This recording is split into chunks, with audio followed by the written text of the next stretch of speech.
Hi, welcome, and thank you for joining today's webinar, Modern Particle Characterization Technique Series. This is the last of our 7-part webinar series, and we will be talking about image analysis. You can review other techniques on our website.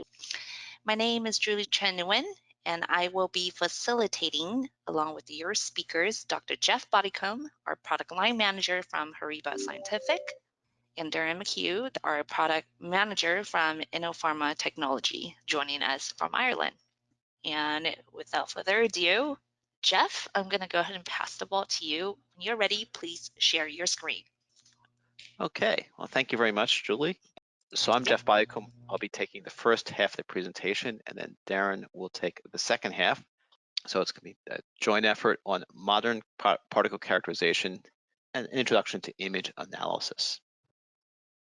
A quick overview of what we'd like to do, kind of start with some introductory comments, answer the question, what is image analysis? I'm going to go through some common questions that we hear about image analysis, and then move on to how is image analysis done and some future perspectives.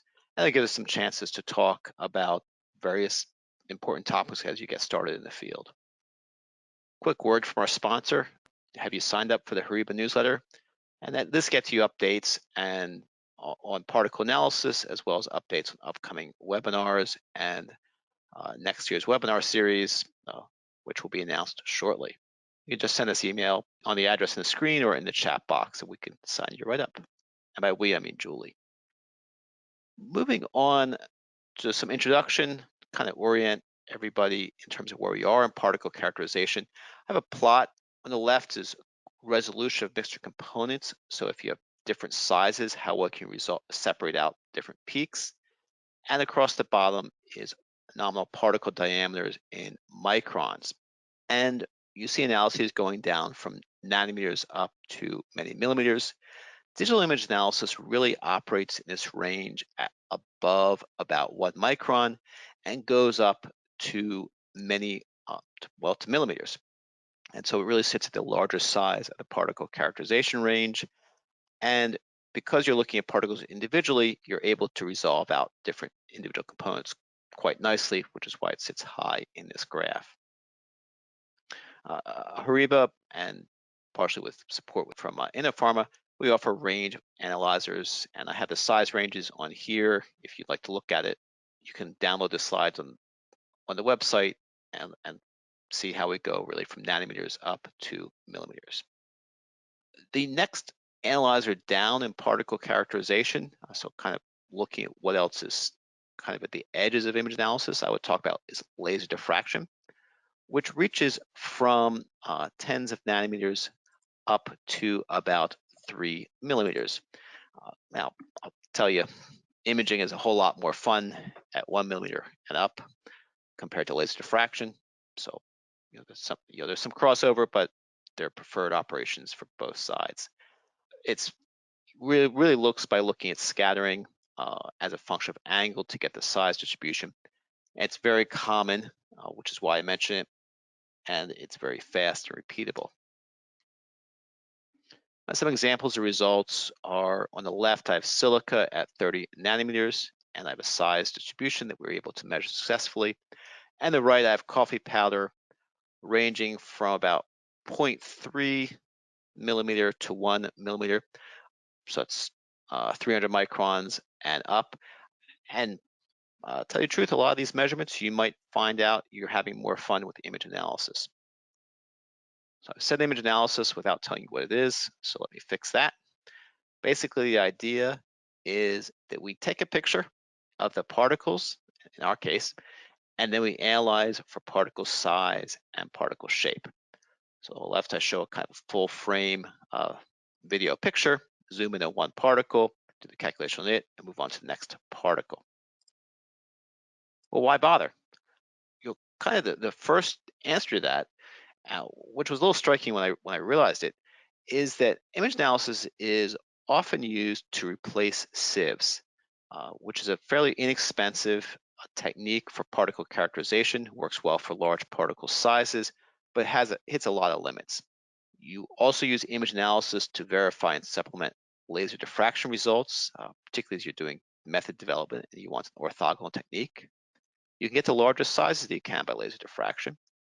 If you need shape information, for example, if you're thinking about powder flow, I might have kind of my spheres and my cubes, and they'll have exactly the same cross-sectional size, but they'll behave quite differently as you try to flow them or pack them.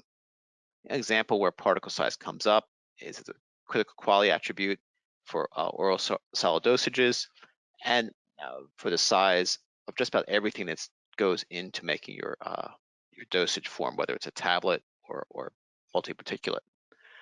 Size relates to blend, uniformity, compressibility, dissolution rate, bioavailability, as does shape. I want to comment on replacing sieves. It's been a fairly common topic that we've encountered in our work over the years. Sieves are metal screens with holes, and well, like all screens, I guess. And you look at how many particles will pass through a screen with a particular hole size. You stack them up, and that will tell you, you weigh how much is caught on each screen to tell you the size distribution. It's fairly inexpensive to get into. Sieve sets are not horribly expensive when you first get them. But since you're beating on them with your particles, you will see that your sieves and your screen sizes tend to shift with time. So you'll just watch your results drift. The results are pretty sensitive to the operator, and there's some ways to mitigate that, but you do have to think carefully about how you shake and load a sieve, and that can lead to, or a sieve stack, and that can lead to operator variations in results. You also have a fairly small number of size classes. You can make a stack of about 10 sieves, and then things get silly. Finally, there's a fairly high operation cost because once you've put your particles on your sieves and spread it out over 10 sieves, you got to wash dishes. And so you have to clean everything up, treating the screens, particularly for the smaller, finer sieve meshes, reasonably carefully because they can get delicate. And so that contributes significantly to the measurement cost, both the time to clean and the time of measurement. A quick graph of the effective particle shape on powder flow. I pretty much ignored the impact of density with this, and I plot critical angle on the left as a function of roundness. Note here I state that 1 is perfectly round to get you oriented on what I mean by roundness, and I think Darren, when he talks about different shape factors, will comment on why you need to be careful with those statements. And glass spheres at the largest critical angle, while talc, which is the edgiest or least round, had the smallest. And so there's a real connection between your particle shape and how it flows, which can affect things like dye filling. In terms of solid dosage forms, your particle shape can affect the drug release profile. And I plot on the left percent of drug dissolved as a function of time for 2 different multi-particulate formulations. Trial A has a rough core with a sphericity of 0.87, and trial B has a smooth core with a sphericity of 0.97. And you can see there's a significant difference in dissolution for the 2 different particle shapes, even though that they're the same size. And so what's happening there is you have a dissolution across the surface, and I always interpret this graph in terms of shifts in surface area. Never went back and proved it, but there you go. So shape is important as well as size for these kinds of solid dosage forms. So kind of talk about what it is and why you might be interested. Now I'd like to answer a few questions that we get pretty often. One, how many particles do you need to measure?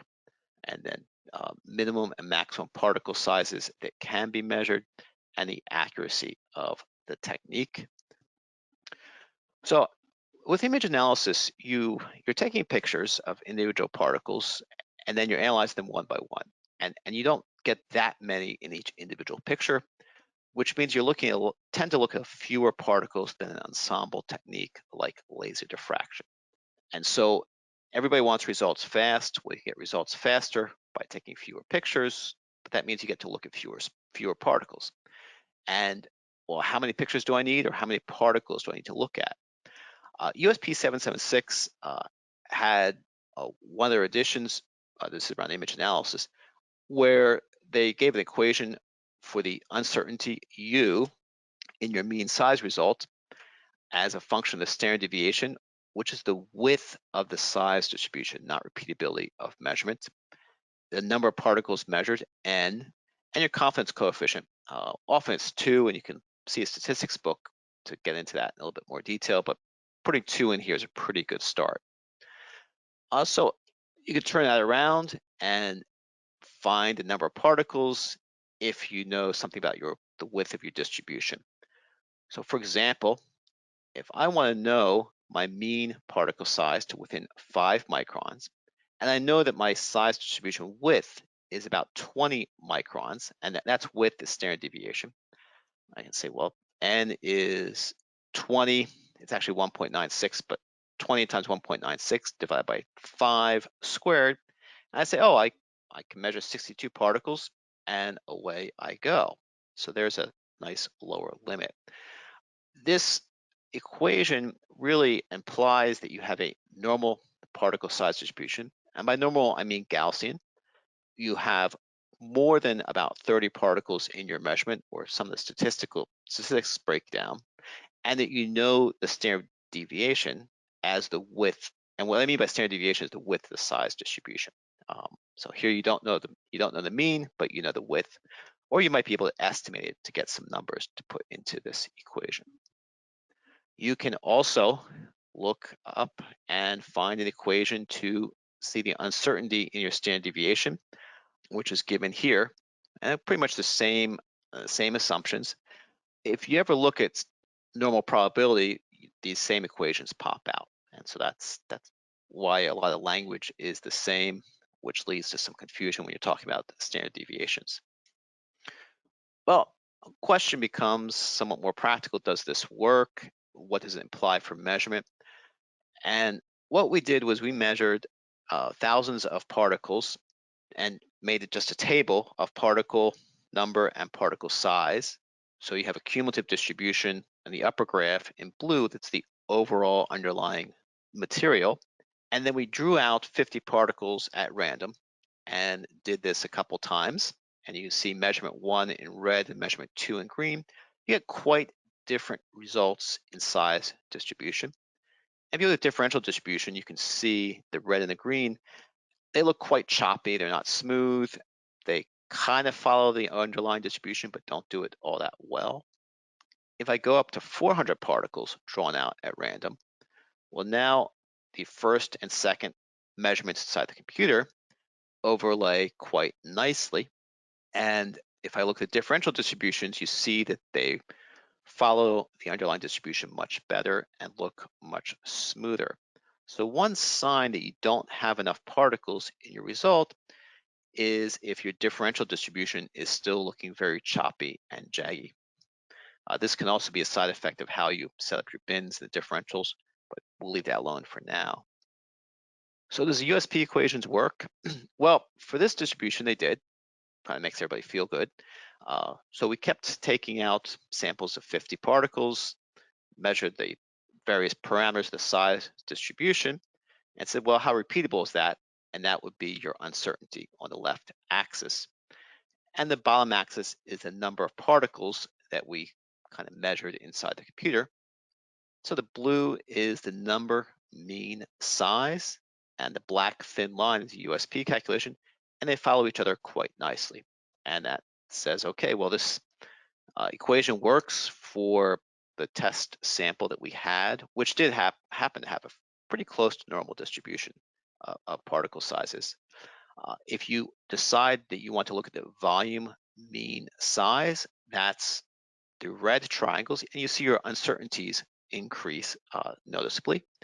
And if you go to look at the number and volume median sizes, your uncertainties decrease.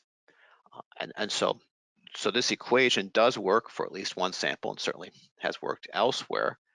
But if you're not looking at number mean, you'll get in the right neighborhood, but you could see more or less variation depending on which parameters you pull out.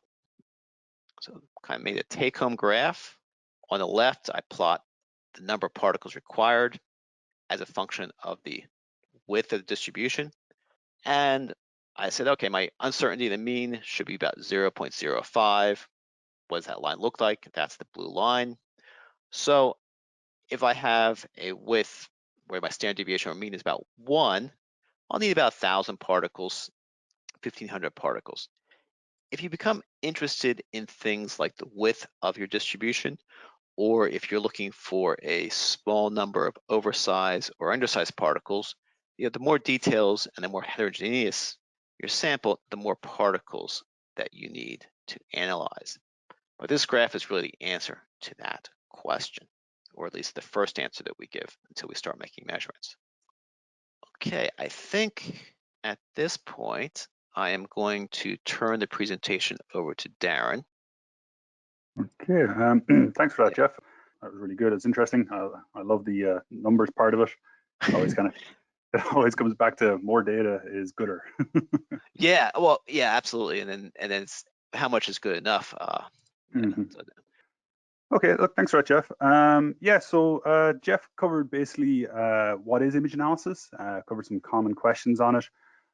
My part of the webinar is going to be a little bit more about how image analysis is done, very generic, high-level view.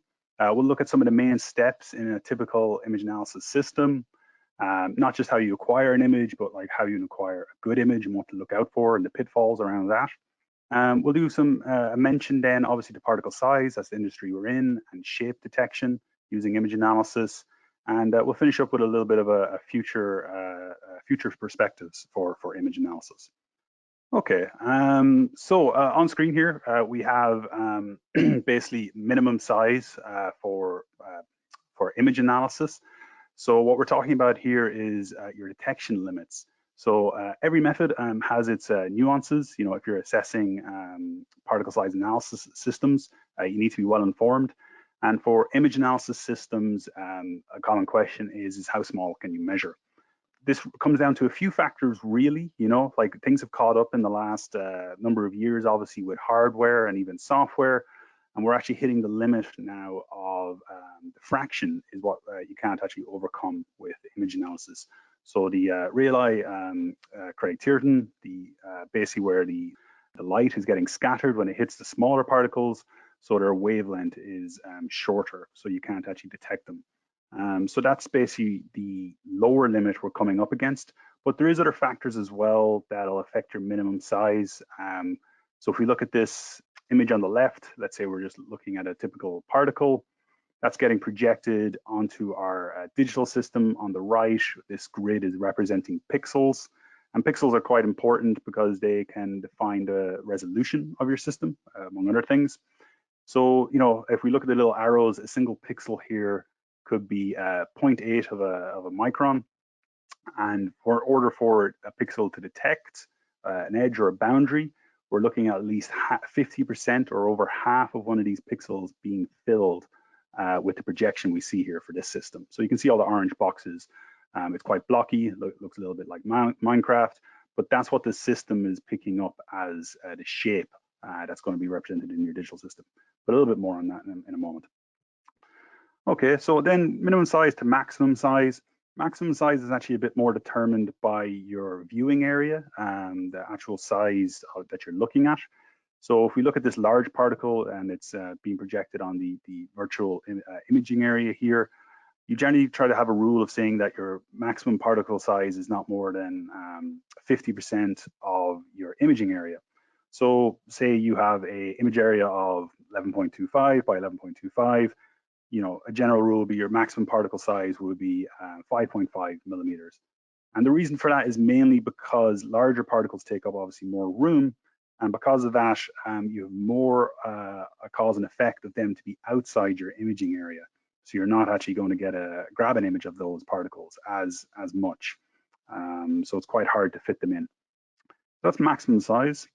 If we're actually talking about accuracy for image analysis systems, because we are talking about something that's taking photographs, essentially, you can use reticles or artifacts And if we look at the bottom left, we're looking at the United States Air Force resolution test from the 1950s, still used today for optical systems and vision-based systems for defining resolution. So essentially what you have here is you'll point your camera system at this, you'll look at the bars and lines that are getting progressively smaller and smaller, and your image system will have a point where it can't see a gap between these lines anymore. The lines will become blurred, and that's your level of resolution, among other things. The great thing about these reticles and artifacts is they're all traceable. They all comply with either ISO systems here in Europe, or ASTM systems, or NIST systems. So they're all traceable back to original standards. So basically what you're seeing is what you're getting. So if you're measuring this and it's measuring correctly, you can say that it's traceable back to the original size. So a little bit about how image analysis is done. Essentially what you're doing with image analysis is you're augmenting an original image by either using either filters or thresholding to obtain information that you want. So there's huge flexibility here. This is probably one of the reasons why image analysis is so popular. You can do a lot with a digital image. So even if you think of even filters that we use in everyday life, maybe some social media filters, it's much the same, only on an industrial application, but we're not going to be putting bunny ears on a particle anytime soon. But it is essentially what's happening in the back end. If we look at the main steps in a generic image analysis system, what you have is your acquisition, your hardware, your camera system grabbing that image. It's going to visualize it for you. We step down into the digitization of that. So we're going from analog to digital. That's getting converted over in the camera. Typically, a thresholding step is applied here automatically to convert it into something a bit more viewable. You might be binarizing the image, taking it from a color image to black and white. And then the next step is image processing. And a lot can happen in this one step of image processing. So if we look at the images on the left, we have a Icon 2 image up on the top left of some particles, and you can apply a plethora of filters using any type of image analysis software. We can do edge detection, we can do grayscale, binarize, black and white, or we can single out different masks in different areas of that image. So there's a lot of processing that you can do with it, depending on what your interest is, depending on what the feature is that you're looking for. And that's, for us, is going to be obviously particle size and shape.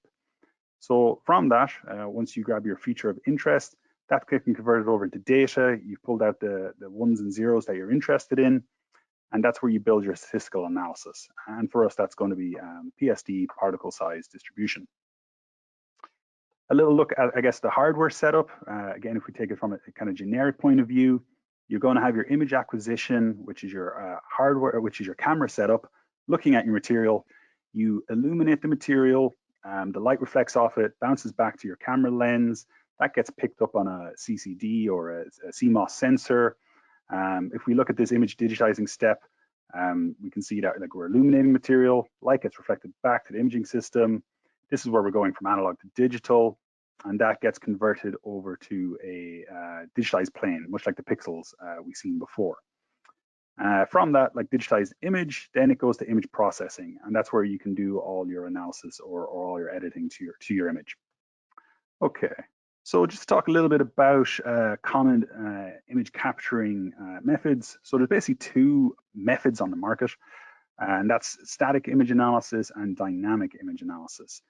Both covered by ISO standards, 133221 and 133222. Okay, I got those numbers correct. Basically, one is where particles are measured stationary, and the other is particles measured where they are flowing or moving. And I'll let you guess which one is static and dynamic. But there is benefits to both. Static image analysis can sometimes achieve a little bit of a higher resolution, a little bit of a higher pixel size. So you can go sometimes a little lower on those lower size limits with a static image analysis. But then, of course, it also has its drawbacks. Your material static. It's typically used as an outline setup, so you can only measure a finite amount of material. Whereas dynamic image analysis has a benefit of being able to be integrated inline, so you can measure it in a process or flow more material by it, increasing your stats really. So acquiring images. Yeah, this is quite possibly one of the most important steps I feel of image analysis is actually your image before you break it down. And what dictates your acquiring images is your hardware, and that is going to be your illumination and focus. So we can see on the left here, we have a particle. You know, by the human eye, we can recognize that that's a particle. It's a little blurry. It's not very well illuminated, but we could still tell it's a particle. Well, unfortunately, because it's a little blurry, the edges are a little less defined, meaning more pixels will probably be spread out on that, and we're not going to get as tight a edge detection when it comes to our image processing. On the right, we have a nice sharp image that's been well illuminated and focused on at the right plane. And that will aid us when it comes to image processing. So I guess the coin and old phrase, garbage in, garbage out. You have to start with good images. So it really is about the hardware setup at first, getting the correct illumination and focus for your material. And then from there, at least your image analysis, your processing, at least that's all editable and configurable. Yeah, so if we talk a little bit about dispersing samples, that can be consideration for particle size analysis. You'll often want to spread the material out. Let's say if we're looking at a binary image here, like a black and white image on the left, and the materials are touching, it can make it a little bit more difficult for image processing to define those edges. So you might have to either put the image through some more filters and steps. Watershed is a good tool for actually separating joining particles. Or you could actually look into mechanically dispersing them. So you can use an air jet, or it could be fluidized, or you can use gravity, and the material will actually naturally fall past the camera system separated. And that just aids your image analysis. It's one less processing step and room for error. So we talk about the analog to digital journey. And if we talk about, I guess, color images, I'll just put these next two slides up. So we have a icon 2 image on the left of a cellet, and if we zoom in on that a little bit, you can even see the little bit of pixelation from that being zoomed in. So we're talking about that image being captured by a camera system, goes to your CCD or CMOS sensor, it gets digitized. This is a bit of a zealous, overzealous interpretation of pixels, but you get the idea of where the edge of the particle is depending on the color. The background is a lot darker. And what that will do then, it can get converted to pixel quantization. Basically, it gets converted to ones and zeros. And for a color image, that can range from, I believe, from 0 to 255. So that's how a color image can go from analog to digital. If we look at segmentation, so before, actually for the dispersion example, we've seen some particles touching. If we're looking at, again, a binary image here, just two-tone, and the particles are touching, our image analysis system on the left might detect this particle as one because there is no defined boundary between the two of them. So this is where you would want to come along with some of your filters. Again, Watershed was a good one for separating particles like this I've seen in the past. And then you can define two particles. So you can do a lot of good processing for segmentation with your image analysis. Again, the flexibility is there to do that. One of the things of the icon system, because it's a color image, you can detect overlapping particles versus binary images, where black and white might not show this as well. So we've zoomed in again on two satellites here, one sitting on top of the other. Let's say we digitize this, we break it into its pixels, and because there's different thresholds and color changes going from one particle to the other because of the crossover of light, we're able to define a better contour or a better edge on that particle.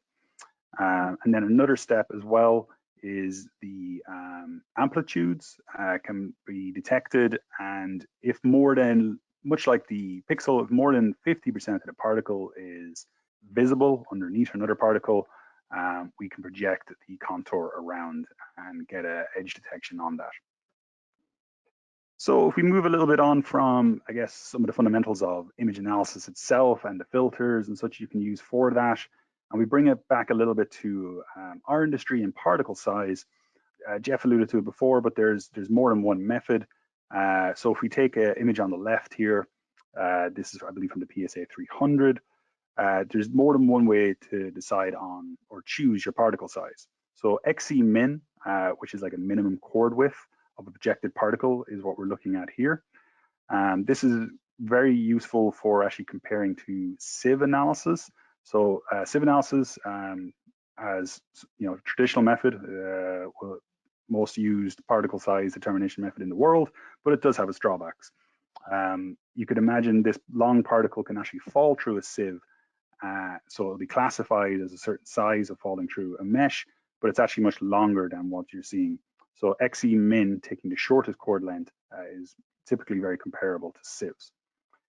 X area, which is the diameter over the projected surface. What we have here is a equivalent area of the granule above it. The circle is the same area as that black granular shape. Then we also have length, which could be, let's see, XF max, and that's the maximum chord length.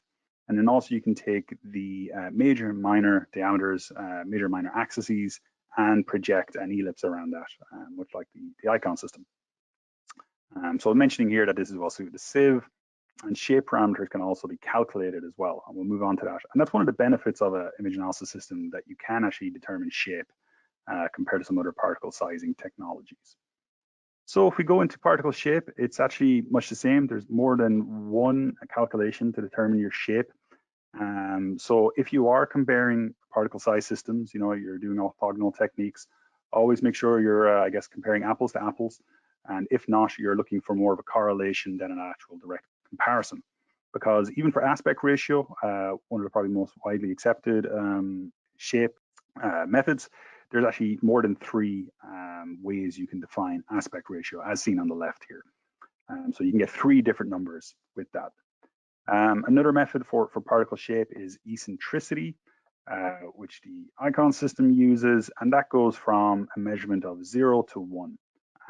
So 0 being considered a perfect circle, 1 being a straight line, and you'll never get a measurement of 0 because, well, nothing's perfect, and you'll never get a measurement of 1 because nothing's ever truly straight. So we have the formula there for how you measure eccentricity. That's another method of doing it. But also there's a lot more methods out there as well for determining shape. So depending on your background or your process, you can decide on what's suitable there for your material. Okay, so that's kind of wrapping up my little bit about image analysis and what it is and how you do it. For image analysis systems, we have the PSA 300 here by HORIBA. And then we also have the Icon 2 by Innopharma Technology. There are 2 product offerings that fit the image analysis bill. And then I just wanted to finish a little bit up with where we think image analysis is going now. And it's probably already there, to be honest. But it's just to highlight a few little things around how IA is going AI. So image analysis is becoming artificial intelligence, the big buzzword at the moment.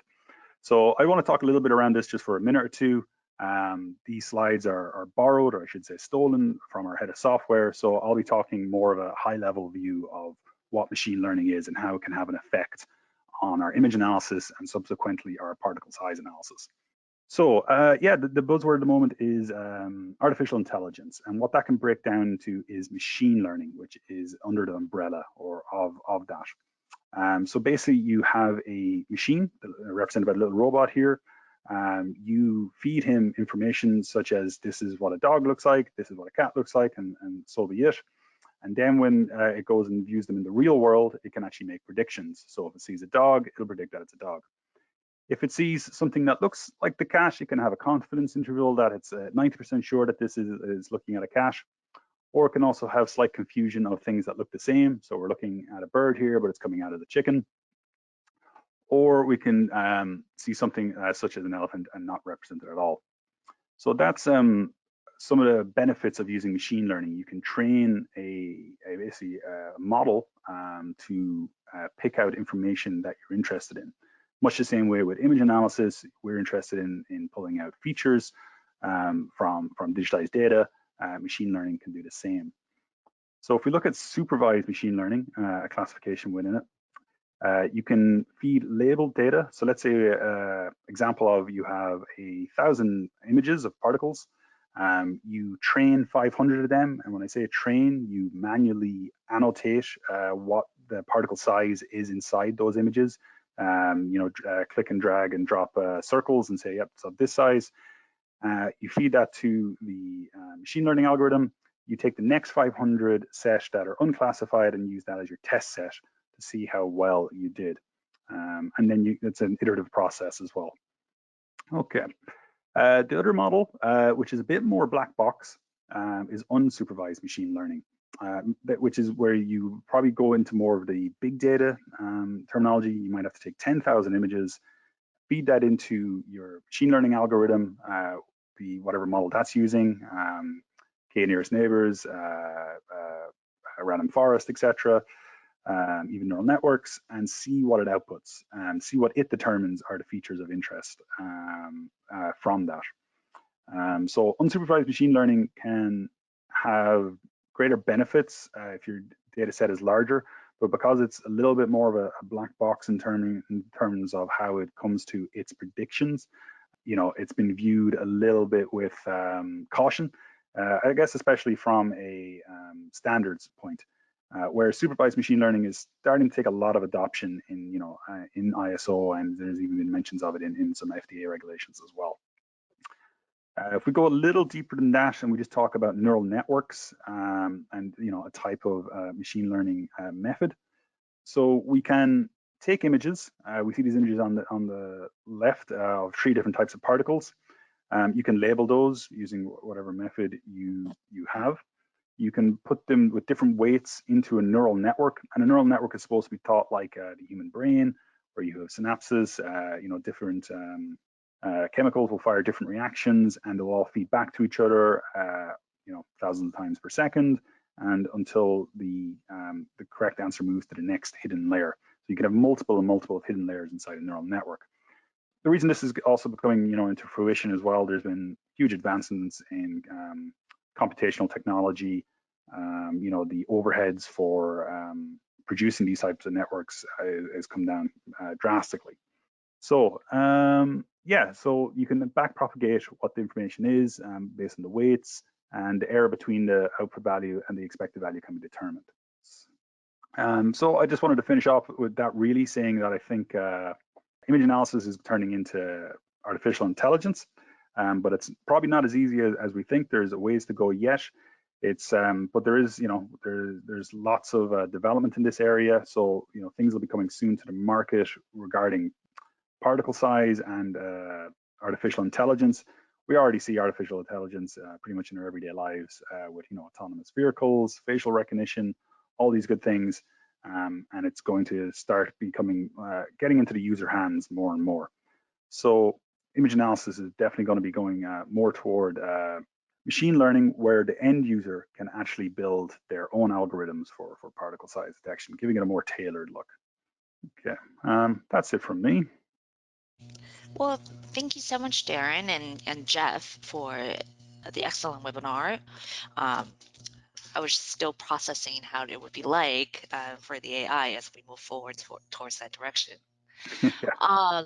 Yeah, I can only imagine how much time we would save from babysitting these analyses. So that said, a few questions that came in, and here, let me start with one, and feel free to take on any of these, Jeff and Darren.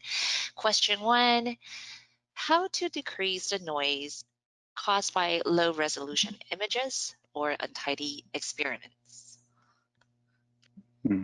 So I heard low resolution. What was the second noise source? Low resolution images or untidy experiments. Oh, untidy. Okay. Yeah, I think they're two separate things. So low resolution images. Depending on your options, you can do some improvements, as in smoothing with your image processing, but that again it has its limits.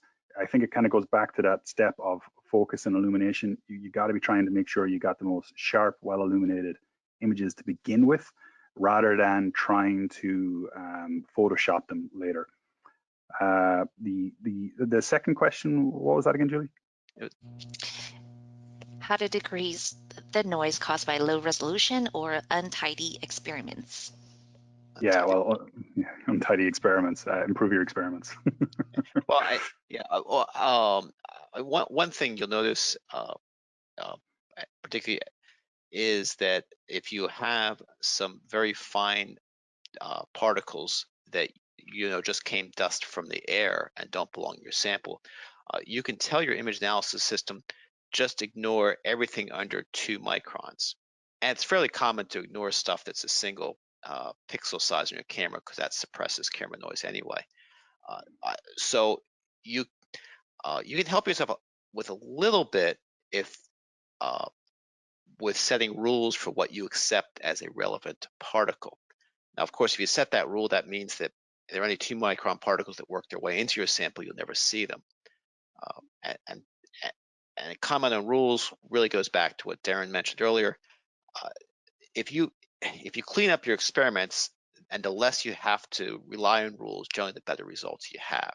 But if you have to save a measurement or save a result, kind of rescue something, then you start saying, everything that looks like dirt, so dirt's generally under 2 microns, I'm going to ignore things under 2 microns or things that are over 100 microns or stuff like that. Sounds good, thank you. The next question, what is the resolution of these techniques? So if you want to hang numbers on it, the resolution, say, on the PSA 300 is, well, I mean, now we're down at the Rayleigh limit, so about half a micron.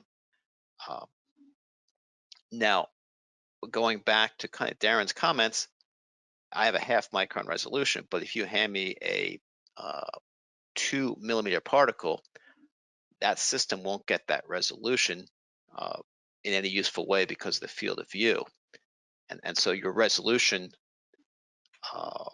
is going to become coarser as your particle sizes get larger, just because of the trade-off between pixel size and field of view. Yeah, I don't remember the icons offhand, but it's it's a little larger. So our pixel size is 5.5 microns. So our resolution is like 11 microns. But it's the same thing. If you put a 11 micron particle in front of it in perfect conditions, you'll measure it. But the repeatability of that is very hard. So hence we say the lower limit is 50. Yeah, and then so with the icon you go up to a larger pixels, 5.5 microns, but you get to look at much larger particles because the upper limit is several millimeters, which is high. We have much higher upper limit than the PSA 300. So yeah, even that depends which analyzer you have. Well, it gives me a great opportunity to share with you then. We will follow up with you on this question specifically. You can also send us questions at labinfo@horiba.com. This question came in. So in industries where particle sizes are quantified by sieve screen sizes, will this report by comparable mesh? So I guess I'm going to put that over to you, Darren. I know the PSA 300 does not report as mesh sizes. I could probably beat it into submission. Yeah, similar as. No, it exports the full particle size distribution, ranging from D5 up to D95. What you can do from that data then is either build a macro or your own Excel table just to convert that over to equivalent mesh sizes, which we have built before for people in the past. But internally in the software itself, it just outputs what the full particle size distribution rather than equivalent mesh. So what is the expected sample analysis time then for icon 2? And I might as well answer for PSA 300 as well. Sure, I'll go first. For the icon, it's on average 5 seconds. And we say on average because it depends on how many particles are in your image. If it's a very packed image, it can just take a little bit more computational time to do the full analysis of that image. So it could take 6 seconds, but if it's not a fully packed image, it could be as quick as 3 seconds. So on average, it's 5 seconds. You're getting updated information about the particles. And so the PSA 300 is about the same, a few seconds per image. 5 seconds sounds like a reasonable number. Kind of one thing that's between the two, Julie, well, I guess you're aware of this, is that the icon is often put into a manufacturing process, and then the particles are just automatically refreshed in front of the device for updated, for a fresh set of particles for more statistics, whereas the PSA 300, we move a slide around. And then as for the duration of the measurement, that goes back to that question of how many particles do you need to measure. Thank you. So hopefully that was satisfactory for our audience. The next question goes back to the resolution. What is the resolution at 2 millimeter and at 50 micron?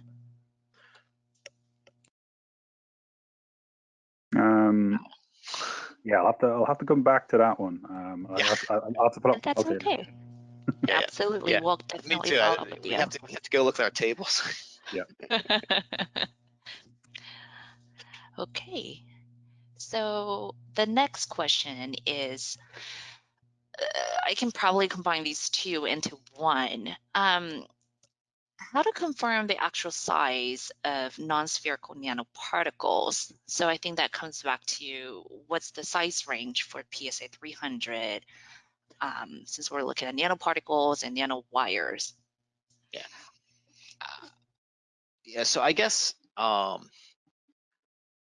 if you have a nanoparticle that is less than a micron, then you're, both of us have pretty much been talking about optical microscopy. If you need a measurement, an image type measurement of that, and this certainly has been done, is you would move over to electron microscopy or some sort of scanning, tunneling microscopy. So if you have such small particles, you would have to do that. Nanowires are a little bit funny in that even if they're very, very thin, sometimes you get an image if they're long enough. You're not going to get a great image, but you're going to get some kind of rough shadow to say how long they are. But you won't be able to talk about, much about diameter. And so, yeah, and if you're at nanoparticle range, you're really looking at the scattering techniques for routine analysis. You're looking at nanoparticle tracking, dynamic light scattering, and laser diffraction. Thank you, Jeff. Okay, the next question, I can probably address that. For typical equipment costs, we will reach out to you Yes. offline. For the next question, and I see that this might be the last question, what caused D10 values to change when analyzing the same sample in replication?